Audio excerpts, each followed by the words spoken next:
दिल्ली विकास प्राधिकरण की योजनाएं पिछले कई साल से फ्लॉप हो रही हैं। डीडीए ने दिल्ली में हजारों फ्लैट बनाए हैं, लेकिन लोग उनमें जरा सी भी दिलचस्पी नहीं दिखा रहे हैं। इसकी वजह यह है कि वे दूर दराज के इलाकों में हैं और वहां सुविधाओं का अभाव है, यहाँ तक कि वहां पहुंचना भी बहुत मुश्किल है।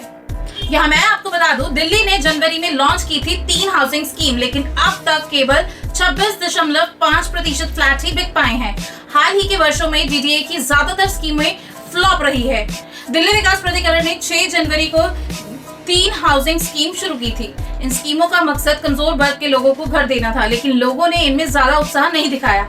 इंडियन एक्सप्रेस की रिपोर्ट के मुताबिक डीडीए ने 3 स्कीमों के तहत कुल 9,887 फ्लैट बेचने के लिए रखे थे, लेकिन उनमें से अब तक केवल 2628 यानी कि 2,628 फ्लैट ही बिक पाए हैं। ये कुल फ्लैटों का सिर्फ 26.5% है। पिछले कई साल में डीडीए की स्कीमें लगातार फ्लॉप हो रही हैं। इसकी वजह ये है कि डीडीए के फ्लैट्स का आकार बहुत छोटा होता है, साथ ही इनमें सुविधाओं की कमी होती है।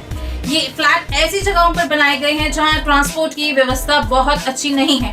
डीडीए ने सबका घर आवास योजना के तहत नरेला, लोकनायकपुरम और सिरसपुर में 9,069 फ्लैट बेचने के लिए रखे थे। इनमें महिलाओं, वॉर विडोज, ऑटो रिक्शा चालकों और रेडी पटरी वालों के लिए कुल 25% की छूट भी दी थी। शुरुआत में डीडीए ने स्कीम के तहत 7,569 फ्लैट बेचने के लिए निकाले थे, लेकिन 24 जनवरी को एक सर्कुलर के मुताबिक सस्ते फ्लैट्स की भारी मांग को देखते हुए डीडीए ने 500 अतिरिक्त ईडब्ल्यूएस फ्लैट इस योजना में जोड़ दिए हैं। इसके बाद 10 फरवरी को डीडीए ने 1,000 और फ्लैट्स इस योजना में शामिल किए।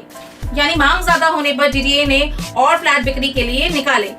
अधिकारी ने बताया कि मेट्रो के मंजूर होने के बाद से नरेला में फ्लैटों की बिक्री में तेजी देखी जा रही है। पिछले साल 6 दिसंबर को केंद्रीय मंत्रिमंडल ने दिल्ली मेट्रो के फेज 4 के तहत रिठाला, नरेला, नथुपुरा, कुंडली कॉरिडोर को मंजूरी दी थी। दूसरी योजना श्रमिक आवास योजना के तहत डीडीए ने नरेला में कंस्ट्रक्शन वर्कर्स को 700 यानी कि 700 ईडब्ल्यूएस फ्लैट 25% की छूट पर देने की पेशकश की थी। वरिष्ठ डीडीए अधिकारी ने बताया कि इस योजना के तहत सिर्फ 105 फ्लैट ही बिक पाए हैं। सबका घर आवास योजना और श्रमिक आवास योजना के तहत फ्लैट बेचने की आखिरी तारीख 31 मार्च है।